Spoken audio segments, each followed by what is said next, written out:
हे guys welcome back. So ये वाले video में हम लोग कुछ फिनेंशियल्स का अपडेट्स के बारे में डिस्कस कर लेते हैं। Q3 में उनका रिजल्ट्स क्या हुआ, कॉनकॉल में क्या क्या हुआ।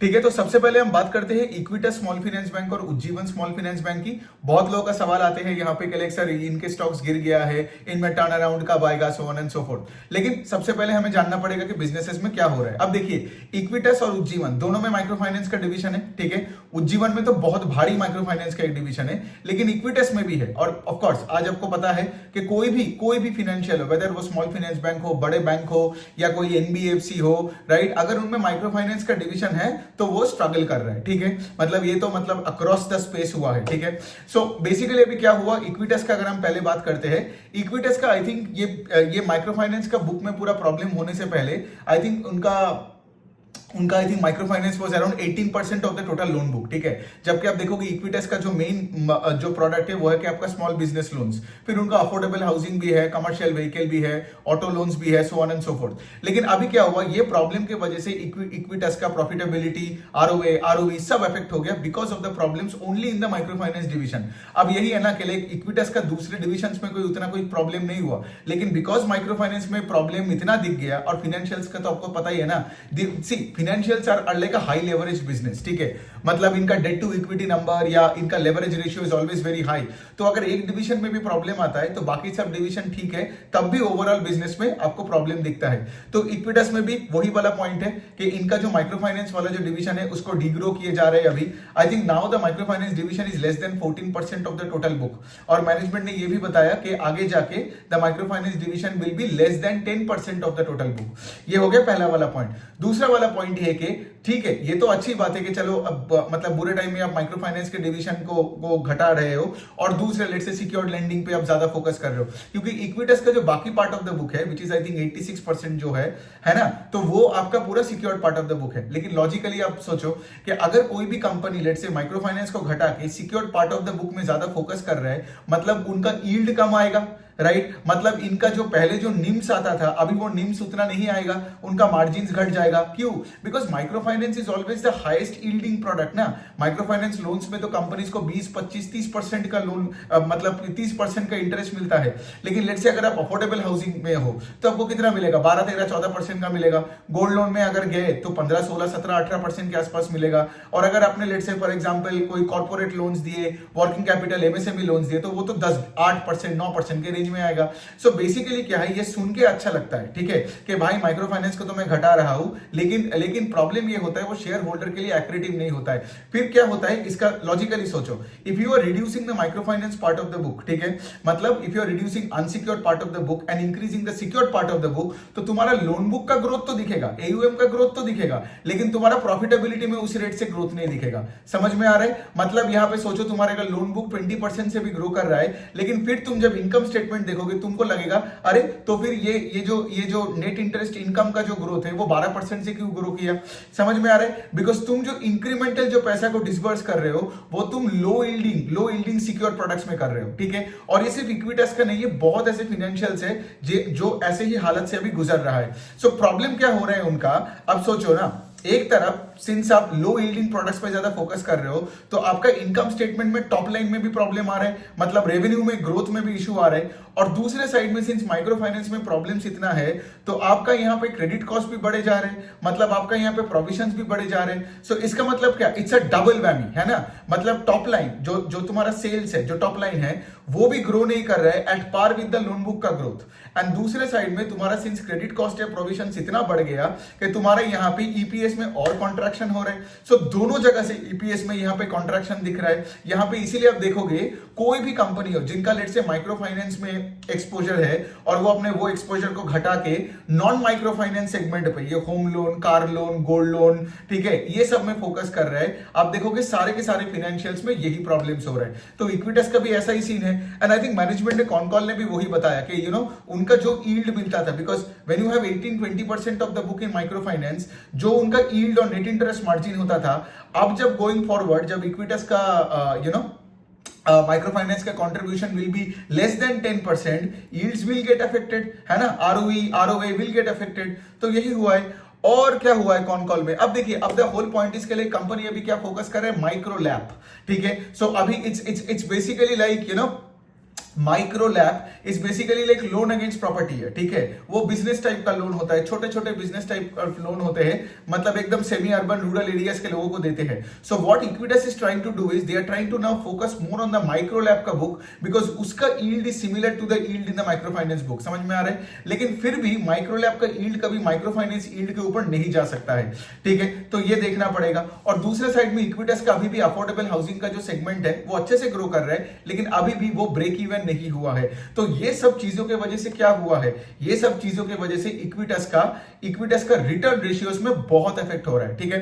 सो ये हो गया बात। एंड ऑफ कोर्स कंपनी का ये भी कहना है कि लाइक अभी जो जनवरी का जो मंथ गया, राइट, जनवरी का मंथ इज बेटर देन दिसंबर का मंथ। ये तो क्रेडिट एक्सिस, ग्रामीण और I think Muthoot micro finance भी बताया कि धीरे धीरे सिचुएशन बेटर हो रहा है, बट वो कॉन्फिडेंस नहीं है कि वो माइक्रो फाइनेंस डिवीजन को ग्रो करे। मतलब देखिए ना, अगर कॉन्फिडेंस होता तो वो माइक्रो फाइनेंस डिवीजन को 10% ऑफ द बुक के नीचे नहीं लेके जाता, समझ में आ रहा है, तो उसको ऊपर रखता। लेकिन आज अगर आप 10% के नीचे लेके जा रहे हो तो इसका मतलब यही है ना कि आपने एकदम ही कॉन्फिडेंस नहीं है to disburse in this one particular segment which is micro finance. Ujjivan का अगर हम बात करें तो उज्जीवन तो मतलब 2 साल से वही किए जा रहे हैं, सिक्योर्ड एसेट्स का पार्ट ऑफ द बुक को बढ़ाते जा रहे हैं, ठीक है। और अपना अनसिक्योर्ड एसेट मतलब वही है माइक्रो फाइनेंस का जॉइंट लेंडिंग ग्रुप, इंडिविजुअल जो माइक्रो फाइनेंस लोन्स होते हैं, ये वाले पार्ट को घटा रहे। अब यही वाला सेम लॉजिक है, when you are growing the secured part of the book, तो यहां पे तुम कोलैटरल तुमको ज्यादा मिल रहा है। सिक्योर्ड रिटेल मतलब वही है ना, हाउसिंग, गोल्ड लोन, फिर तुम्हारा commercial loan, so on and so forth. लेकिन as a result of which Ujjivan का गोइंग फॉरवर्ड भी नेट इंटरेस्ट मार्जिन उस रेट से नहीं आएगा, है ना। नेट इंटरेस्ट मार्जिन और घटेगा compare to what it was in the past में let's say the entire micro finance division was like 80-90% of the book. अभी तो वो 70% के आई गेस नीचे के आसपास आ गया। I don't exactly have the data, but वो कमी होते जा रहे हैं और आगे जाके उनको और इसको घटाना है, ठीक है। सो बेसिकली यहाँ पे क्या है, और सोचिए एक और चीज है जो मैं बोलना ऑलरेडी भूल गया कि पिछले 1.5-2 साल से we are living in a high cost environment, है ना। हाई कॉस्ट एनवायरनमेंट, जब ये रेपो रेट हाई था, सो ऑन एंड सो फोर्थ। तो एक तरफ जब तुम्हारा cost of borrowing is going up और दूसरी तरफ तुम्हारा माइक्रो फाइनेंस बुक को तुम घटा रहे हो, मतलब क्या, इस तरफ तुम्हारा यील्ड घटे जा रहा है, दूसरी तरफ तुम्हारा कॉस्ट बढ़े जा रहा है, right. You could have countered that high cost with let's say for example more disbursal in microfinance। समझ में आ रहा है, because microfinance customers are not interest sensitive, but अगर तुम let's say affordable housing और इन सब में जा रहे हो तो now the customers are more interest sensitive, right। तो in a high cost environment, right, अगर उसी टाइम पे, और बेसिकली वही तो मैं बार बार कल मैं एक दोस्त को वही बोल रहा था कि इन सारे फिनेंशियल्स का लक खराब है, because in a high cost environment the last thing they wanted was like micro finance में प्रॉब्लम दिखना, है ना। And of course I don't blame them, because in a way के लाइक जब तुम्हारा पूरा स्पेस में ये प्रॉब्लम चल रहा है, तुम गधों की तरह भी ऐसे डिसबर्स नहीं कर सकते हो, राइट। फिर तुम्हारा एसेट क्वालिटी क्या पता और ना खराब हो जाए, है ना, फिर तुम्हारा पूरा जो इक्विटी बेस है वो ना गायब हो जाए। So I completely sympathise with them, but having said that, यहां पे आप देख सकते हो, right, rising cost of borrowing, ठीक है। मतलब लोग तो यहाँ पे सेविंग्स और करंट अकाउंट में पैसा नहीं डाल रहे हैं, लोग पैसा डाल रहे हैं टर्म डिपॉजिट में, which comes at a higher cost, ठीक है। तो बेसिकली क्या है, लिक्विडिटी का भी क्रंच है, लिक्विडिटी नहीं मिल रहा है, मतलब सस्ता लिक्विडिटी नहीं मिल रहा है, एक्सपेंसिव लिक्विडिटी मिल रहा है, कॉस्ट ऑफ बोरोइंग बढ़ रहा है और यहाँ पे यील्ड भी घट रहा है, बिकॉज यहाँ पे प्रोडक्ट मिक्स चेंज हो रहा है towards more of secured loans. तो ये सबके लिए इशू है, आपका इक्विटस हो, आपका उज्जीवन हो, या कोई भी दूसरा फाइनेंशियल कंपनी हो, ठीक है। बिकॉज जिनका माइक्रो फाइनेंस का डिवीजन है उनका ये प्रॉब्लम हो रहा है, प्लस ऑफ कोर्स, राइट, जितना अब आप देख रहे हो कि कस्टमर का कलेक्शन एफिशिएंसी घटे जा रहे, उतना आपको हायर एंड हायर प्रोविजंस किए जाना पड़ेगा। जैसे for example Muthoot micro finance ने अपना क्रेडिट कॉस्ट का गाइडेंस को 7% कर दिया, जबकि लास्ट ईयर इस टाइम पे द क्रेडिट कॉस्ट का guidance was 2%। Now you do understand the problem in the space. So ये हो गया बात। एंड ऑफ कोर्स उज्जीवन का मैनेजमेंट ने कोई गाइडेंस नहीं दिया, उन्होंने यही बोला कि लाइक ये माइक्रो फाइनेंस का पूरा ये झंझट मिट जाएगा, फिर जाके हम गाइडेंस देंगे। और तो बस कुछ नहीं है। एक चीज है कि उज्जीवन का अभी भी उनका आई गेस अभी भी उनका प्रॉफिट्स गिरा है, but they still showing some PAT, right. और उनका क्रेडिट कॉस्ट का गाइडेंस इज 2.5%। तो एक चीज मुझे अच्छा लगा उज्जीवन का, उज्जीवन स्मॉल फाइनेंस बैंक ना मतलब उन्होंने जो गाइडेंस दिया दैट इज 2.5%। मतलब गोइंग फॉरवर्ड तुम्हारा देखो सबका क्रेडिट कॉस्ट बढ़ेगा, ठीक है। मतलब एक माइक्रो फाइनेंस बेस्ड कोई भी लेंडर का क्रेडिट कॉस्ट 2% के आसपास होना नॉर्मल है, लेकिन जो मुथूट माइक्रो फाइनेंस के हुआ 7% बोल दिया, ठीक है। या किसी का 4, 4.5, 5% के ऊपर अगर क्रेडिट कॉस्ट होता है, मतलब that financially is clearly struggling. लेकिन अगर तुम गाइडेंस में बोल रहे हो 2.5% है, मतलब उतना भी खराब सिचुएशन नहीं है उज्जीवन का, ठीक है। बट ऑफकोर्स हमें तो आगे जाके देखना पड़ेगा, because Ujjivan has a much higher exposure in unsecured retail in microfinance than the likes of Equitas and all that. ठीक है, अब देखो, अब ये तो हो गया। उज्जीवन ने भी बाय द वे वही बताया है जो क्रेडिट एक्सिस ग्रामीण ने बताया कि कि जनवरी में disbursals are higher than the previous 8 months. ठीक है, बिकॉज देखो यहाँ पे वही है ना, हम इन्वेस्टर्स है, हमें अगर साइकिल पकड़ना है तो हमें कौन कॉल से लैंग्वेज को पकड़नी है, समझ में आ रहा है। तो अगर कोई कंपनी बता रहा है कि इंक्रीमेंटली मंथ ऑन मंथ हमारे डिसबर्सल बढ़े जा रहे, मतलब बैड लोन्स घटे जा रहे, न्यू कस्टमर्स को हम ज्यादा से ज्यादा साइन अप कर रहे हैं इन द माइक्रो फाइनेंस स्पेस, मतलब क्या, एक फाइनेंशियल आपको घुमा के वही बता रहा है कि हमारा वर्स्ट जो पीरियड था वो निकल गए हैं हम, है ना।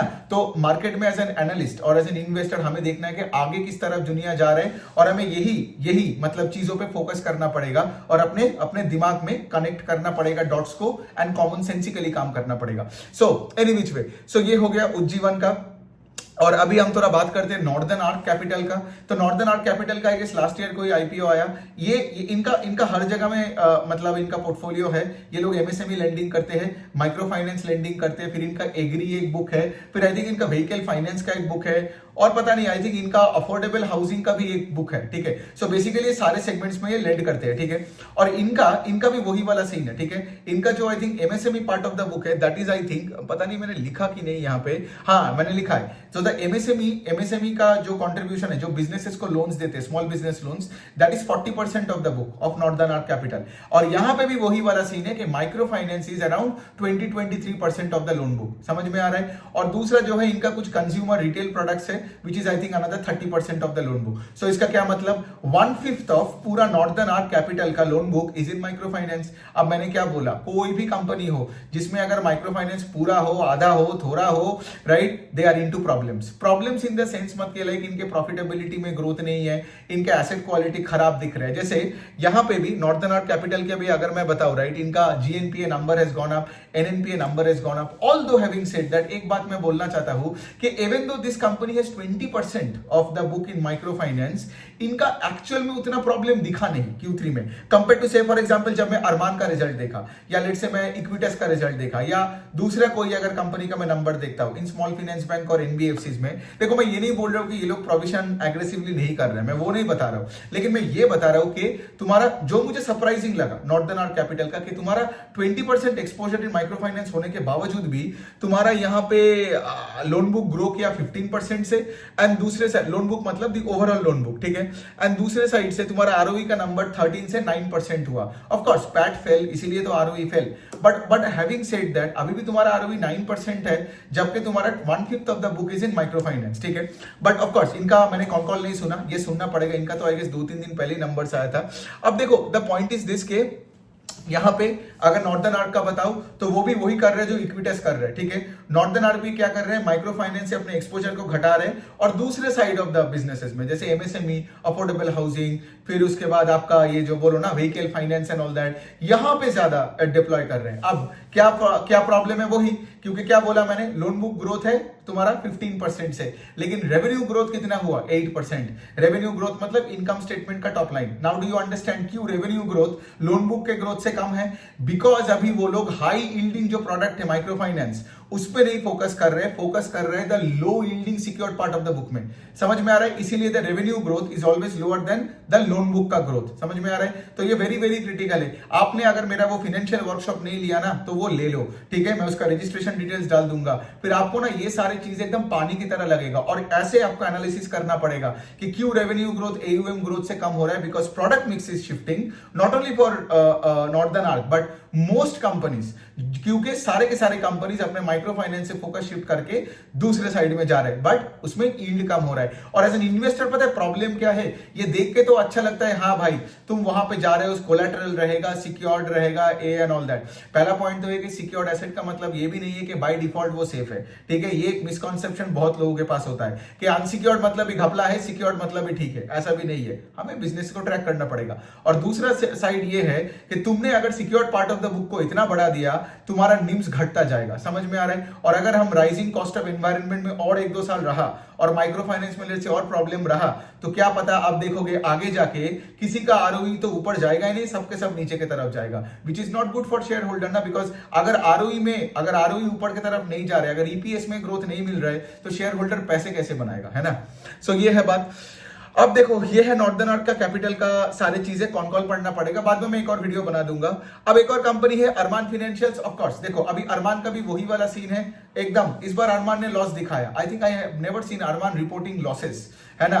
सो द पॉइंट इज के लिए अरमान ने इस बार लॉसेस दिखाया बिकॉज उनका provisions went up by I think 4-5 गुना हो गया, प्रोविजंस बढ़ा दिया। Of course right, in this quarter compare to same quarter last fiscal, because Arman में 96% माइक्रो फाइनेंस का बुक है। इनका लोन बुक का भी कोई ग्रोथ वगैरह नहीं हुआ। लेकिन देखो बात यहां पे आता है, ये मुझे अरमान का अपडेट देना था, मैंने आपको दे दिया, लेकिन मार्केट आगे का देखता है, मार्केट पीछे की तरफ नहीं देखता है। सो बेसिकली अरमान का कॉल एक्चुअली आई गेस कल था या आज का, आई थिंक कल था, जो मैं मिस कर गया। तो मुझे अरमान का वो ट्रांसक्रिप्ट पढ़ना है या ऑडियो सुनना है, ठीक है। और मुझे वही देखना है जो मैं आपको इस तरीके से, जैसे उज्जीवन में क्या बोला, इक्विटस में क्या बोला, क्रेडिट एक्सिस ग्रामीण ने क्या बोला, अभी अरमान क्या बोलेगा, ये सब कुछ अगर मैं सुन लू ना, तब मुझे समझ में आएगा कि ओके फाइन, मतलब माइक्रो फाइनेंस का स्पेस किस तरफ जा रहा है, समझ में आ रहा है। बिकॉज आप अगर ये मेंटालिटी भी लेके बैठोगे सारे ये सब कंपनीज प्रॉफिट दिखाएगा, रिकॉर्ड आरओई दिखाएगा, फिर पैसे डालूंगा, तब तक स्टॉक मार्केट में खेल खत्म हो चुका होगा, सारे स्टॉक्स 2-3-4 गुना हो जाएगा और खेल खत्म, ठीक है। तो इसलिए मैं बार बार बताता हूं, खेल फाइनेंस का नहीं है, खेल आपका एमबीए डिग्री का नहीं है, खेल है लैंग्वेज का। खेल है कि लेक जब आप कॉन कॉल पढ़ रहे हो, देखो दुनिया और माहौल किस तरफ जा रहा है। और अगर आपको लग रहा है, जैसे फॉर एग्जांपल क्रेडिट एक्सिस ग्रामीण का कॉन कॉल पढ़ के मुझे लगा कि माहौल बेटर हो रहा है, लेकिन फिर मैं जब मुथूट माइक्रो फाइनेंस पढ़ा और फिर उसके बाद लेट से जब मैंने इक्विटस पढ़ा, मैं देख रहा हूं कि they are much more conservative. एक और पॉइंट है जो आई थिंक उज्जीवन का मैनेजमेंट ने ये बताया, which is a very critical point. तो उज्जीवन का मैनेजमेंट ने ये बताया, ध्यान से सुनो ये बात को, कि बंगाल, बिहार और यूपी, ठीक है, इनमें माइक्रो फाइनेंस का प्रॉब्लम 2023 से धीरे धीरे करके दिख रहा था, ठीक है।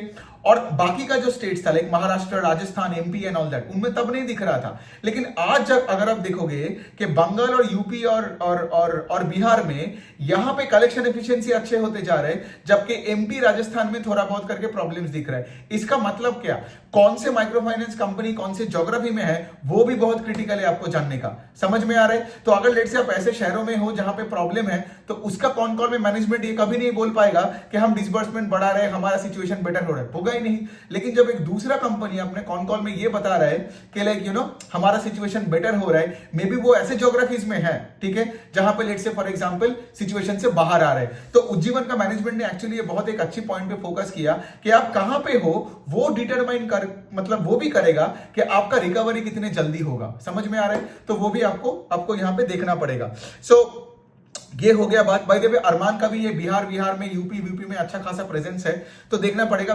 ऑल्दो अरमान आता है तुम्हारा गुजरात और महाराष्ट्र, वहां पे ज्यादा प्रेजेंस है, लेकिन यहां पे भी और बेसिकली क्या है अरमान का, पिछले 2-2.5 साल में अरमान ने कुछ 3-4-5 स्टेट्स में नया घुसा, ठीक है। सो बेसिकली क्या है, वही वाला पॉइंट है ना, क्योंकि आज अगर गुजरात का माहौल ठीक नहीं होता है, महाराष्ट्र का माहौल ठीक नहीं होता है, तो अरमान का रिकवरी में टाइम लगेगा। लेकिन से फॉर एग्जांपल जो माइक्रो फाइनेंस कंपनी लेट से बंगाल से है, बिहार से है, यूपी से है, और लेट से यहां का माहौल बेटर हो जाता है पहले, तो तुम देखोगे यहां पे रिजल्ट्स इन कंपनीज का बेटर होगा compare to say for example Armaan, right. तो इसीलिए मुझे यही देखना है कि गुजरात में क्या सीन है, महाराष्ट्र में क्या सीन है, उससे पता चलेगा अरमान का सीन क्या है। सो ये हो गया। चलो हमने यहां पे भी कुछ 4 फाइनेंशियल्स का हमने यहां पे बात कर लिया। एक और बैंक के बारे में बात कर सकता हूं, सीएसबी बैंक। तो सीएसबी बैंक अगर मैं बोलूं, वो आज भी उनका 50% के आसपास का लोन बुक जो है वो गोल्ड लोन्स में है, ठीक है। साउथ इंडिया बेस्ड है, लेकिन मैनेजमेंट क्या है इनका मैनेजमेंट अभी पूरा सपना देख रहा है कि उनको पैन इंडिया बनना है, ठीक है। और 2030 का पूरा सपना दिखाता है कॉन कॉल्स में, अगर आप अटेंड किए हो तो आपको पता चलेगा।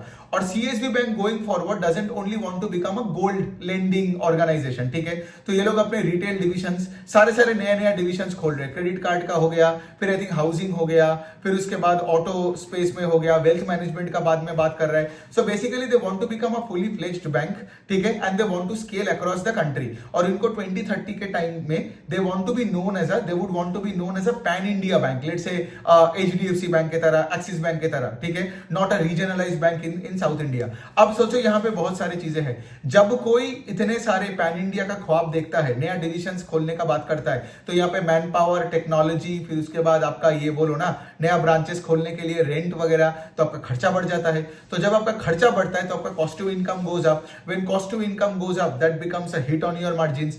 तो पिछले कुछ क्वार्टर से यही हो रहा है, जब से सीएसबी बैंक की एक्सपेंशन मोड में जा रहा है। एंड इट मेक सेंस ना, बिकॉज खर्चा आपको तो अपफ्रंट दिखाना पड़ेगा, बेनिफिट तो बाद में आएगा। इसीलिए आप देखोगे सीएसबी बैंक में ज्यादा ग्रोथ नहीं है, growth in terms of profitability. I think इस बार भी उनका profit after tax is flat on a YoY level. तो इसका क्या मतलब कि शेयर होल्डर को एक्स्ट्रा कुछ नहीं मिल रहा है। लेकिन यही तो कॉन्ड्रम है ना, आप अगर दूर का देखोगे तो यू वुड थिंक हाँ भाई बैंक तो सही दिशा में जा रहे हैं, लेकिन अगर आपने क्वार्टर ऑन क्वार्टर वाईओवाई लेवल पे देखोगे तो आप देख रहे हो बिजनेस में उतना कोई ग्रोथ नहीं है। Because again the same thing, इनका लोन बुक में ग्रोथ है। आई थिंक इनका लोन बुक तो अच्छे रेट से ग्रो किया, 25% से ग्रो किया। I don't think there is any other bank that can grow at a faster pace than CSB bank. मैं बड़े बैंक्स का बात कर रहा हूं, I am not talking about the small finance banks, ठीक है।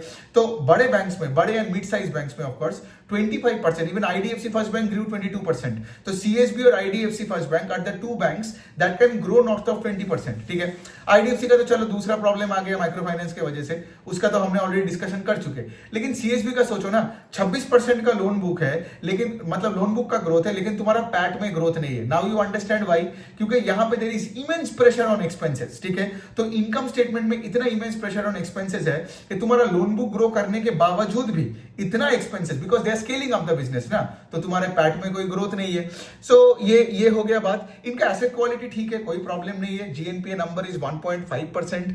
और दूसरे साइड में ऑफ कोर्स सीएसबी बैंक का एक और चीज है जो मैंने ये वीडियो में पहले समझाया कि you know when you shift your focus away from let's say unsecured loans in personal loan, credit card, micro finance loan, तो तुम्हारे यहाँ पे यील्ड भी हर्ट होता है। तो सीएसबी बैंक भी वही कर रहा है, उनका जो पर्सनल लोन का जो डिवीजन था वो डिवीजन को थोड़ा थोड़ा करके घटा रहा है। अब इसमें फोकस नहीं कर रहे, फोकस कर रहे हैं सिक्योर्ड एसेट्स में, बिकॉज उनका भी वही कहना है कि लाइक यू नो आरबीआई ने इतने पर्सनल लोन के पीछे पड़ा, इतने क्रेडिट कार्ड के पीछे पड़ा, फिनटेक्स के पीछे पड़ा, ठीक है। तो हमको अभी इस जगह में उतना फोकस नहीं करना है। तो इसलिए आपने देखा होगा, इवन आईसीआईसीआई बैंक को भी आपने देखा होगा, उनका भी आरओई का नंबर नीचे की तरफ जा रहा है, बिकॉज आईसीआईसीआई बैंक ने भी अपना credit card and personal loan से अपना फोकस को थोड़ा शिफ्ट कर लिया। And how do you know focus shift हो गया?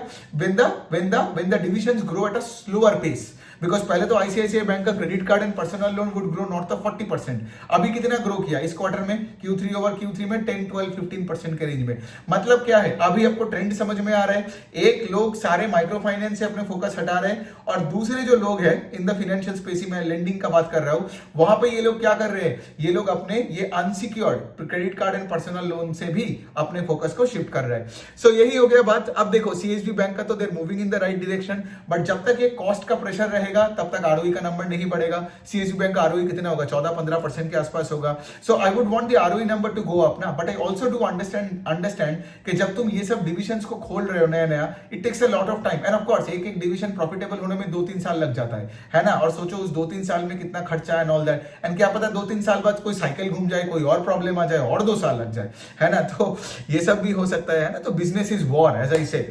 सो तो ये हो गया बात। एंड बैंक का भी वही कहना है कि अभी वो वही 2 से 3 साल का सपना दिखा रहे हैं। FY28 के बाद हमारा आरओए होगा 1.7%, आरओई वो होगा, ये होगा, वो होगा। अब आपके ऊपर है। देखो पॉइंट इसके लिए मेरा काम, जैसे मैंने क्या बोला, आपको अच्छा बुरा सा बोल देना। अभी आज अगर आप सीएसबी में डालोगे, और क्या पता डालने के बाद प्रॉब्लम क्या हो सकता है कि यू नो अब बहुत देर तक पैसा ना बना उस स्टॉक में। दूसरे साइड में अगर लेट से अगर आपने नहीं डाला और आपने पूरा वेट किया कि सब हो जाए और सीएसबी ने बहुत अच्छा कर लिया, तो you can miss out on the bus. So that's what I am saying कि इन्वेस्टिंग कभी कोई साइंस नहीं है। इट्स नॉट 1+1 = 2, कभी नहीं हो सकता है। It's a subjective thing. ये वीडियो देख के बहुत लोगों को सीएसबी से प्यार होगा, और ये वीडियो देख के बहुत लोगों को लगेगा पागल है, सीएसबी में कौन डालेगा। I have other operational models at this point जो आज परफॉर्म कर रहे हैं, उनमें पैसा बना लूं, सीएसबी को मैं ट्रैक करूं, है ना। सो बेसिकली क्या, और मैं सीएसबी में तब लगाऊंगा जब लेट से आई सी द प्रोग्रेस, राइट। ऐसे पैट वैट ग्रो नहीं हो रहा है, मैं क्या करूंगा अभी घुस के, लेकिन मैं ट्रैक करूंगा। सो वो ये ना, different people, different school of thought, different background, different outlook, different time horizon with stocks. So that's why ये सब स्टॉक रिकमेंडेशन से कभी कुछ नहीं होता है। सो एनी विच वे, तो ये हो गया बात। चलो सीएसबी बैंक का भी हो गया। तो हमने कुछ यहाँ पे 1, 2, 3, 4, 5 फाइनेंशियल्स का बात किया। अरमान और नॉर्दर्न आर्क का जब कॉन कॉल आएगा उसके ऊपर मैं एक अलग से वीडियो बना के दे दूंगा। Thank you so much.